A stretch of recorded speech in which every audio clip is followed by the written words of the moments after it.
Family. What do you think about when you hear that word? For me, I think about growing up with my mom and my two younger brothers. My dad worked a lot, but our time together was awesome when we actually got it. And when my next youngest brother was little, suddenly all the music choices in the car had to be safe for the family. So it made it seem like I didn't really have a choice. I mean, basically my picks were no picks. And I quickly learned that when I was in the car, I needed to just keep my mouth shut. In fact, keeping my mouth shut, that was pretty much my role with my family. Just watch it all happen, observe, and don't rock the boat. Now maybe for you, family brings some good things to mind. Or maybe it's the exact opposite. For example, you hear family and think maybe frustration, because your stepsister constantly acts like her time is more important than yours. And then maybe it's annoyance because your parents are super strict and give you a curfew and a schedule to follow like you've just joined the military, right? Or maybe it's chaos because everyone is either fighting or running around a million miles an hour, which also leads to some collisions. Now, on the spectrum of awesome to awful, family is rarely ever in the middle. It's awesome 1 minute and it can change in an instant. And our feelings about our families are not the only things that are unique to us because our literal families are unique. For some of you, your family means a mom and a dad. Some of you live with your aunt and an uncle. Some of you are with a stepmom, stepdad, grandparents, foster parents, half siblings, maybe second cousins. Every family looks different. The truth is, every family is unique. No family looks the same, and no family acts the same way. However, every family has one thing in common. It's complicated. Family is complicated. Whenever you put a bunch of different personalities under the same roof, things can get difficult quick. People have different opinions and preferences and needs and ways of communicating, and it's basically a recipe for complete disaster.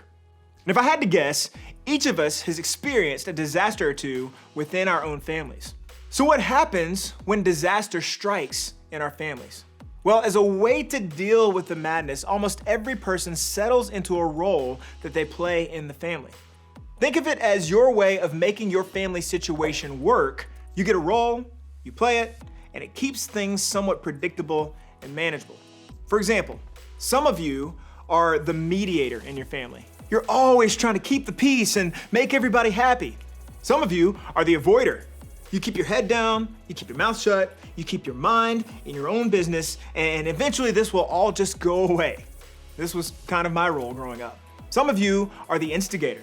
Every time you see something going wrong, you get in the mix and you give your opinion, you stir the pot and let everyone know what they're supposed to do.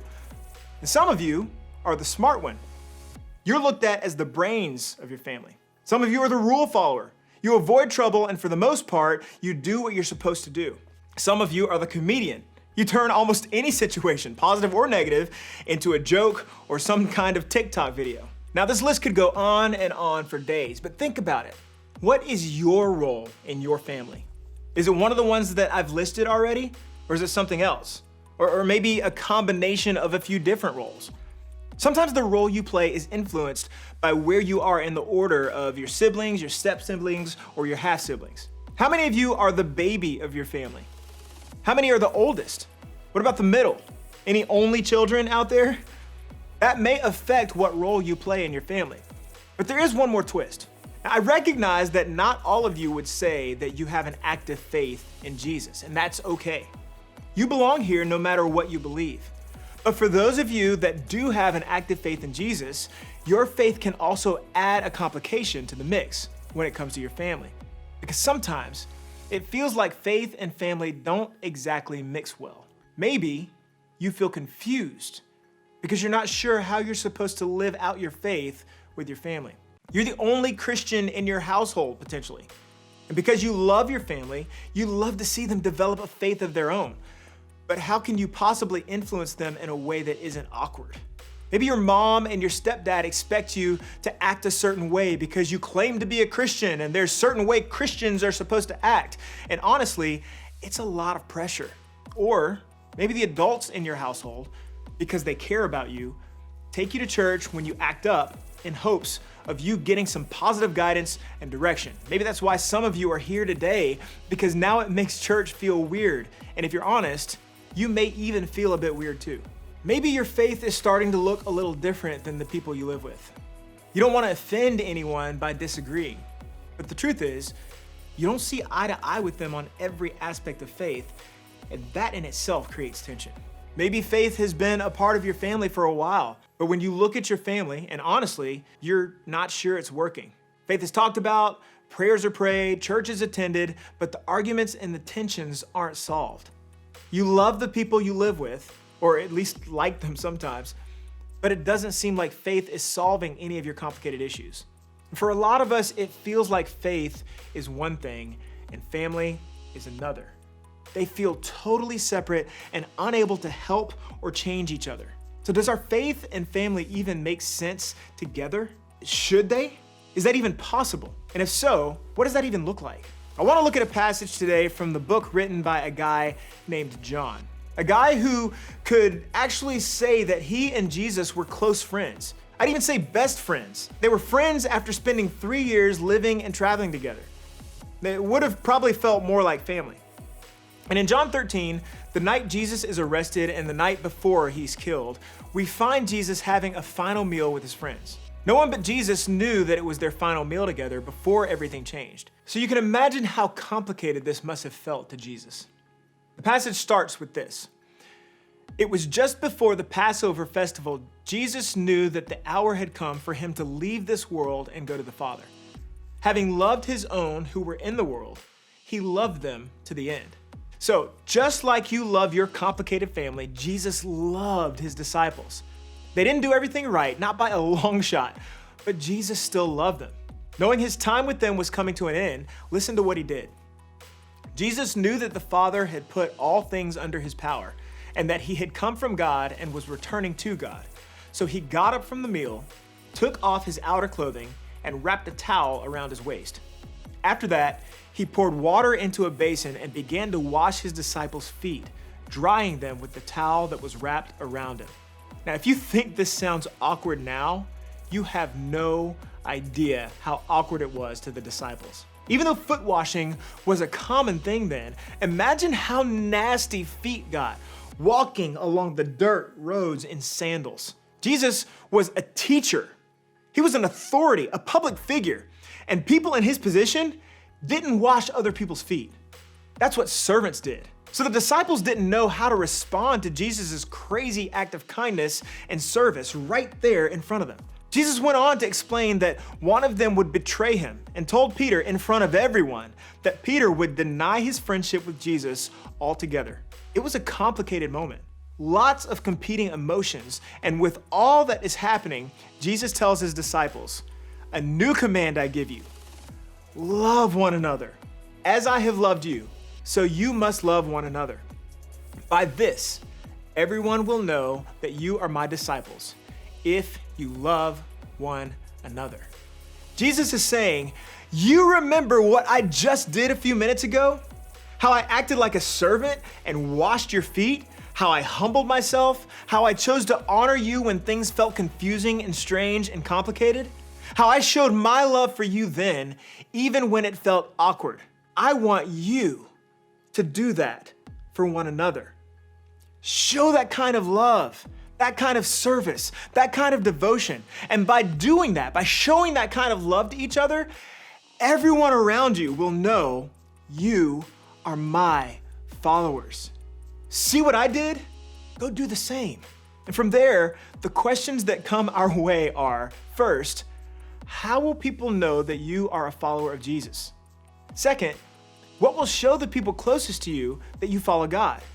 And third, what will the people around see that tells them about your faith? The answer is simple: love. Now, this seems like something Jesus would say, right? But when you think about the fact that he said it after he just washed their feet, it goes next level.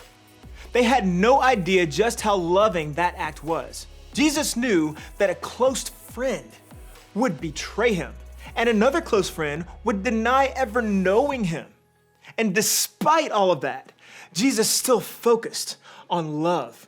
He gave us an incredible example of what we're supposed to do with the people who are closest to us. We are to love. Your friends, your teachers, strangers, and even your family will know your faith by the way you love. And in the middle of showing kindness that goes unappreciated and misunderstood, love. In the middle of a betrayal, love. In the middle of a denial, love. In the middle of unfairness, just love. Demonstrating love in difficulty changes you. It makes you more like Christ, and that should be the goal for every single one of us. God wants to use our family situation, the good and the bad, as something that grows our ability to love. Why? Because love is what matters most. So what does it look like to love in the middle of complicated family situations? The Apostle Paul would later write about love and tell us, love is patient, love is kind.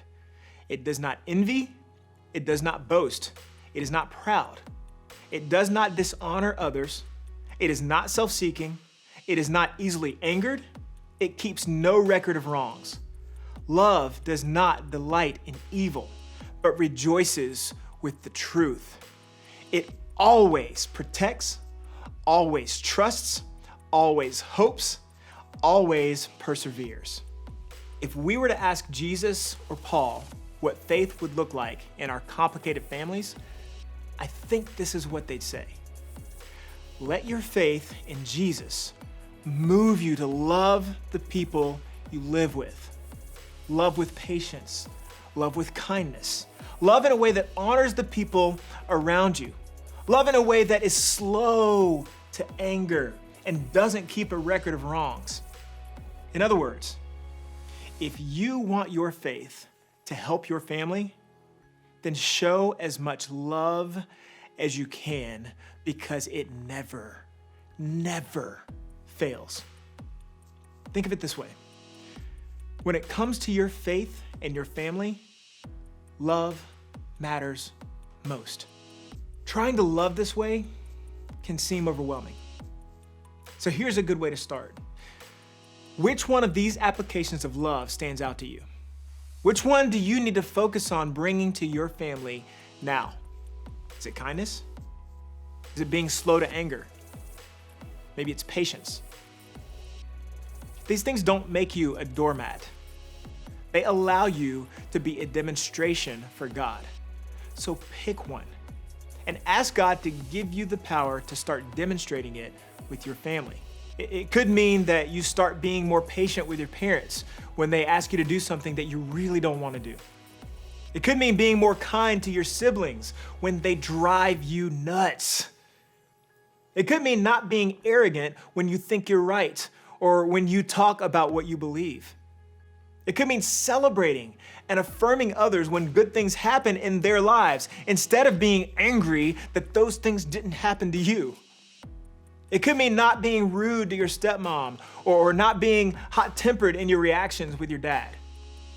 Even if you wouldn't call yourself a church person or a Jesus follower, being more kind and patient or being slow to anger will still absolutely help your family. If you're somebody who would say you have faith, love is the best way to demonstrate it. Jesus said it himself. Now, I realize this sounds nice to hear, but I know that it's not easy, especially within our complicated families. There's no way that I can address every complicated, unique family situation in one talk. But that's why it's important to have people in your life, a trusted adult or a group of friends at your church who can be there for you, a place you can talk about it and process it. Now, I know this may feel impossible, but just imagine if your family could actually be better than they are now. And imagine if your faith could actually grow because of your family. I believe it's possible. And I would love for you to talk to God and would encourage you to talk to those around you about it this week. Because when it comes to your family, your faith matters. And when it comes to your faith, your family matters. And when you combine the two, love matters most.